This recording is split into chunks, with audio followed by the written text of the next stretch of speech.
I remember playing Little League Baseball, standing on the mound, throwing a pitch, and hitting a batter with the ball. The next batter walked up to the plate, and I hit him too. I looked over at my dad, who was the manager of the team, and he gave me a dirty look and yelled at me to throw strikes. The next batter got up, and the first pitch was out of the strike zone. Then I threw another bad pitch. I looked over at my dad again, and I could see the anger and frustration on his face. Each time I looked over, he just stared at me and shook his head. I threw the next pitch and hit the batter in the leg. The fourth batter walked to the plate, and I could see him shaken as he prepared to get hit with the ball. Everyone watching knew I couldn't find the strike zone, and everyone, including him, knew what was coming next. Yes, I hit him too. My dad walked to the mound, replaced me with another pitcher, told me to go play shortstop, and finally took me out of my misery. Ever since then, I've been searching for ways to be mentally tough. In 8th grade, I told my mom I was depressed and thought about killing myself. She started screaming, "What do you mean you want to kill yourself? Why would you say that?" She freaked out so much that I somehow snapped out of it to calm her down. I said, "Mom, it's okay. I'll be fine." And we never talked about it again. It's probably why 40 years later, I'm good at suppressing my emotions and why my brother says he eats his feelings. In high school, before football and lacrosse games, I would talk to myself during warm-ups and pump myself up to get ready for the game. I would say things like, "You got this. You're going to play great. Go for it. Eye the tiger." I trained a lot, worked really hard, and always had to earn my starting positions. The coaches never made it easy for me.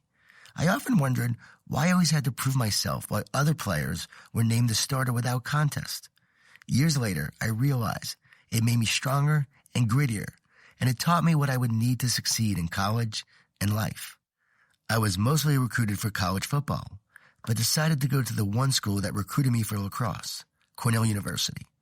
I traveled as a freshman, was a 3-year starter, and had a decent college career. Yet I know I could have been so much better. I played with a lot of fear and worried more about making mistakes and getting benched than having fun and playing the game. I dealt with a lot of injuries and rarely played healthy. I struggled mentally and physically with the pressure, stress, and demands of being a Division I athlete, and yet I never gave up. Quitting was not an option. I endured and persevered, but would describe my time on the field of play as a job, not joy. I played with a clenched fist, not a smiling face. I wish I could have done it differently, but unfortunately, no one told me there was a different way.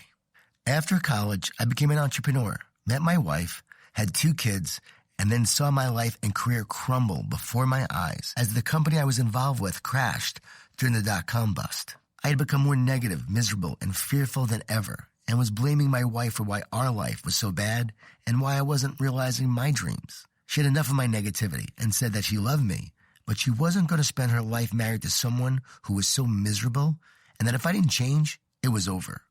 I looked at myself in the mirror, and I knew a lot had to change, and I began a quest to become a more positive, mentally tough person. She wanted me to go on medication, but I told her I wanted to try to do it in a more holistic way. I began researching the emerging field of positive psychology. I read various studies on gratitude, happiness, meditation, and optimism, and started to put into practice some of these new and exciting ideas. I started taking thank you walks, which I'll share later in the book, and practicing self-talk like I did back in high school. I began meditating, which led to walks of prayer, and I created a success journal at night. As I was practicing these ideas and finding much-needed improvements, I began sharing my ideas and practices with others via a weekly e-newsletter, which led me to writing books and speaking. Now, 20 years later, I'm a better husband and father who has helped millions develop a positive mindset and become a positive leader. I realize now that my entire life has been a quest to get better and to help others get better as well. I've been seeking the keys to improve mental health and become mentally tough. I searched for and shared the tools, habits, and answers for overcoming the fear that wrecks us, the negativity that sabotages our goals, the pressure that rattles our foundation, and the anxiety that limits and weakens us. I've researched and read, learned and taught, trained and developed, written and shared countless ideas in my books to help others win the battle of their mind. As I've become more positive and mentally tough, I've been able to help others do the same. I've had a lot of ideas and answers, but I didn't have the answer.